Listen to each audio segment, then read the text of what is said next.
when Italian troops became part of the Cold War, the story of the Alpini at the Yugoslavian border.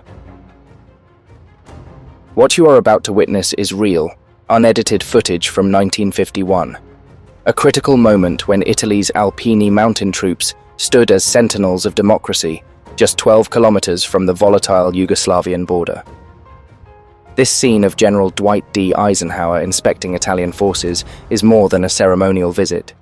It's a glimpse into the geopolitical chessboard of the early Cold War, where every move could tip the balance of power in Europe.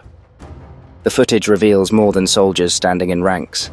It encapsulates the immense military and strategic challenges of Italy's northeastern frontier, a contested region where the stakes were as high as the peaks of the Julian Alps.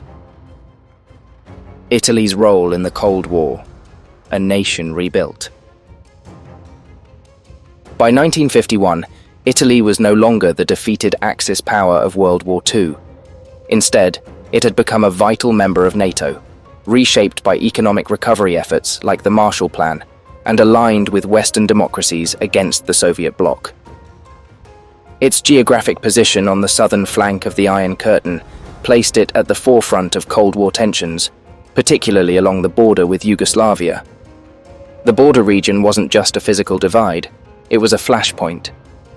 The Free Territory of Trieste, a small but strategically significant area, had been carved out after the war and jointly administered by Allied forces and Yugoslavia. This arrangement created friction as Yugoslavia, under Marshal Josip Broz Tito, sought to expand its influence and claim Trieste as its own. The broader fear among NATO allies was that this dispute could escalate into a larger conflict, potentially drawing in the Soviet Union. For Italy, defending this frontier meant asserting its sovereignty and ensuring its security. For NATO, it was about maintaining stability in a region that could become the next battleground in the ideological struggle between East and West. The strategic importance of the Yugoslavian border. The Italian-Yugoslavian border was one of the most militarized zones in Europe. The rugged terrain of Friuli-Venezia Giulia, with its steep mountains, dense forests, and narrow passes, was both a natural barrier and a logistical nightmare. Any potential conflict here would require mastery of mountain warfare, a skill the Italian Alpini had honed for decades. Italy's northern frontier also served as a gateway to Central Europe and the Mediterranean. Controlling this region was essential for NATO to maintain supply lines, defend the southern flank of the alliance, and deter Yugoslavian or Soviet aggression. For Yugoslavia, the border was a symbol of defiance, not only against the West but also against the Soviet Union, as Tito had famously broken with Stalin in 1948. This made the region a geopolitical powder keg, with tensions simmering just beneath the surface. The Alpini, masters of the mountains. Italy's Alpini were uniquely suited to defend this treacherous frontier. Established in 1872, the Alpini were the world's first specialized mountain infantry unit. They had earned their reputation in World War I, fighting grueling battles in the Dolomites, and further cemented their legacy in World War II during campaigns in the Balkans and the Soviet Union. By the Cold War, they had become a cornerstone of Italy's defensive strategy. The Alpini were trained to operate in extreme conditions, freezing temperatures, rugged terrain, and high altitudes. Their equipment was designed for mobility and endurance, lightweight artillery, compact carbines, and specialized climbing gear. Mules were a critical part of their logistics, carrying supplies where vehicles couldn't reach. This combination of traditional methods and modern technology made the Alpini formidable defenders of Italy's northern border. Eisenhower's visit, a message to the world.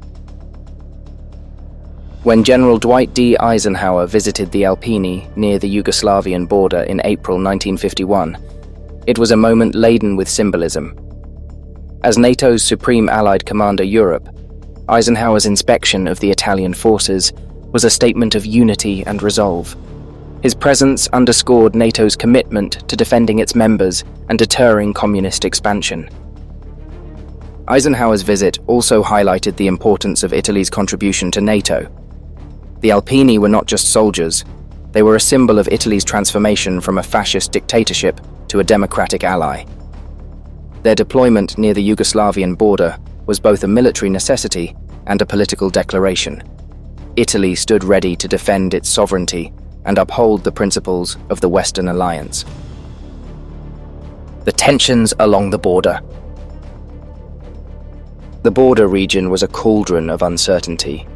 Yugoslavian troops were stationed just across the line, conducting patrols and exercises that often seemed designed to provoke. Tito's forces were well trained and equipped, familiar with the mountainous terrain that mirrored their own homeland.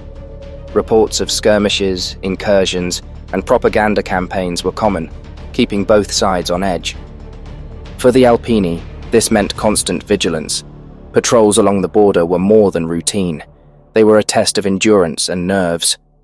Every shadow in the dense forests could conceal an enemy. Every noise in the night a potential threat. The psychological toll was immense, as soldiers lived with the knowledge that a single misstep could ignite a conflict. The military reality. Life on the frontier. Life for the Alpini on the Yugoslavian border was grueling.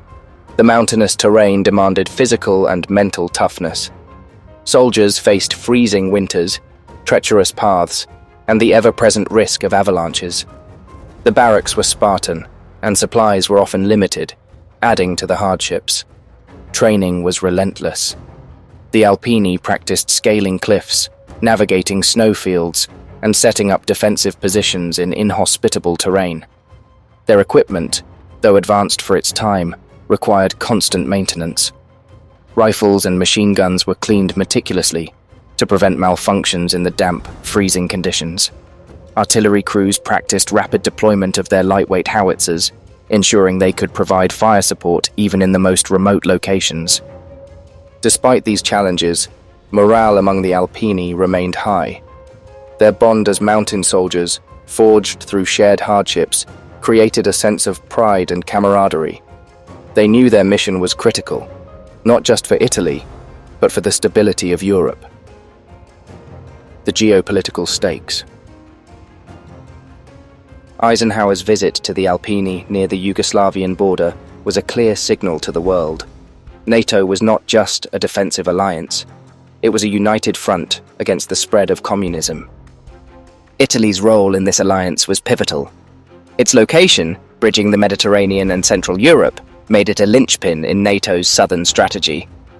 The region's instability also had broader implications. The Cold War was a battle of ideologies, and every skirmish, every border dispute, carried the potential for escalation. The presence of the Alpini near the Yugoslavian border was a deterrent, a reminder that NATO would defend its territory and its values. Legacy of the Alpini in the Cold War. The Alpini played a vital role in securing Italy's borders during the Cold War.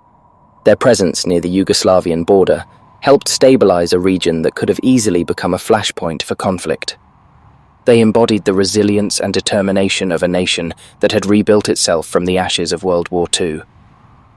The footage you are about to see captures a moment in history when Italy stood on the front lines of a global struggle.